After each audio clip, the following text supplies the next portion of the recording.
Vice President Kamala Harris is in the African nation of Ghana today, the first stop on a three-nation tour with hopes of countering China's growing influence on the continent. And notably absent from the VP's itinerary is a visit to the Democratic Republic of the Congo, the world's #1 provider of minerals vital to the administration's green agenda. Gabriella Hoffman is the host of the District of Conservation podcast and joins us now. Gabriella, thanks for being here. Get to the Congo point in just a moment, but big picture, is this visit too little too late to counter China?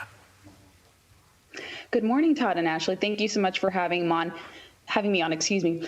Yes, I believe it is because it's an interesting timing with China wielding its influence over Africa and much of the world with the Belt and Road Initiative, and also with China, in contrast with us, not really adopting net zero policies. They're still opening coal plants each day, and it runs counter to what the VP is slated to do to push renewable energy projects.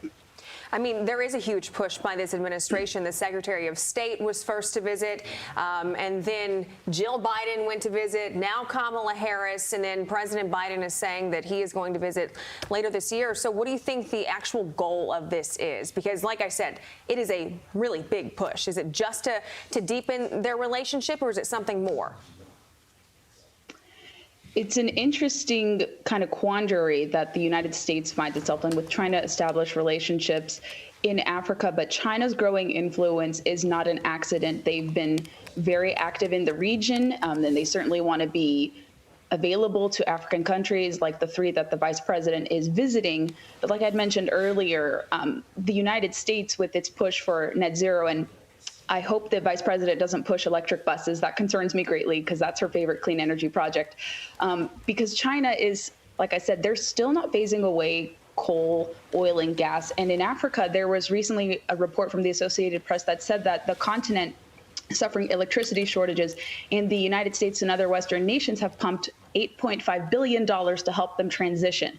And so China is not arguing that message, but we are. And so there's this twin problem that we have, and China is appealing to them, and I'm not sure the vice president is able to counter them.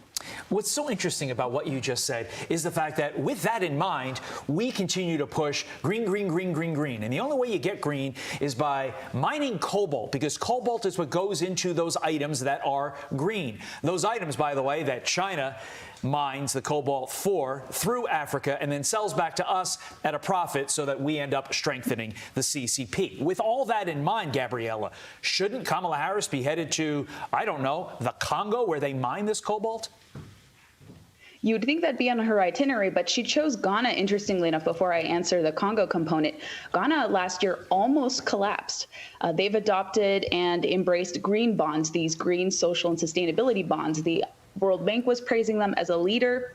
And at the height of last summer, Ghana almost collapsed due to protests felt from high inflation, more exorbitant costs being felt by the people there. And so ESG bonds almost collapsed Ghana. So it's interesting she chose that. But back to Congo, yes, it's home to 90% of cobalt reserves. The conditions are very dire. You look at pictures, you can't help but shrug at looking at the ghastly environmental conditions, working conditions, child labor that is used. They're only paid $2.50 if they're lucky an hour. If we were mining here domestically, we wouldn't be seeing these abhorrent conditions. We wouldn't be having to rely on our adversaries whatsoever. The United States mines and refines much better than other countries, especially countries that are dealing with China. And China has, as you mentioned, their vested interests in these different outposts. And it's going to be extremely expensive and extremely problematic to have to rely on countries like the Congo, which you should have visited and pointed out the problems with the conditions there, then rather than sourcing here. But net zero policies are very impossible to implement. They have a lot of trade-offs, a lot of hypocrisies with respect to environmental input, and much more. So her not highlighting cobalt is a big disappointment, but it's to be expected. Yeah, I mean, these kids are 2 years old, covered in chemicals, mothers who just had babies on their backs working. You would think that she would go visit this, but instead it seems like they're turning the blind eye because of their green agenda. She's going to a recording studio, so she'll be on the ones and twos as these children literally are about to die because of all the chemicals that they're ingesting. Yeah, exactly. Gabriella Hoffman, thank you. Thank you so much, Todd and Ashley. You're welcome. I'm Steve Ducey. I'm Brian Kilmeade. And I'm Ainsley Earhart. And click here to subscribe to the Fox News YouTube page to catch our hottest interviews and most compelling analysis.